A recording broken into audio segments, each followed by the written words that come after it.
High, good morning. আজকে ঘুম থেকে একটু তাড়াতাড়ি উঠে গেলাম। কারণ আজকে আমি যাব কয়েকটা প্রপার্টি দেখতে ফ্যামিলি ফাংশনের জন্য।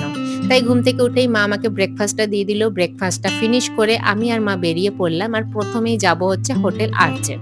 হোটেল আর্চেতে পৌঁছেই আমি ভাবলাম আমি সত্যি এক্সপেক্ট করিনি বর্ধমানের মতো জায়গাও এরকম একটা প্রপার্টির অপশন পাবো।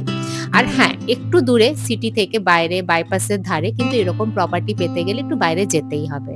দেন ম্যানেজার আমাকে ব্যাংকোয়েট হলগুলো একটু ঘুরে ঘুরে দেখালো, রুফটপেরও অপশন দেখালো। আর এখানে কোনো আলাদা রেন্টাল নেই। তোমার ফুডের ওপরে এরা চার্জ করে, যেরকম তুমি প্লেট সিলেক্ট করবে সেরকম ওরা চার্জ করবে। দেন রুমের অপশনগুলোও দেখলাম। রুমগুলো কিন্তু সত্যিই খুব স্পেশিয়াস অ্যান্ড খুবই ক্লাসি লাগলো আমার। দেন ওখান থেকে ফ্রি হয়ে বেরিয়ে পড়লাম বাড়ির উদ্দেশ্যে। বাড়ি ফিরেই আজকে খেলাম গরম গরম ইলিশ মাছ ভাজা আর পাতলা জিরে বাটা ঝোল ইলিশ মাছ দিয়ে। এইরকম বর্ষাকালে ইলিশ মাছ খেতে কাদের কাদের ভালো লাগে জানিও কিন্তু। দেন বিকালবেলা আমি আর দিদি পৌঁছে গেলাম শ্রীহরি। অবশ্য আজকাল যা সোনার দাম বেড়েছে, আমাদের মতো মানুষের তো পড়ার ক্ষমতার বাইরে। আর পড়াটাও আজকাল রিস্ক। তাই শ্রীহরি আমাদের জন্য বেস্ট। দেন ওখান থেকে আবার ফ্রি হয়ে আর একটা প্রপার্টি দেখতে গেলাম।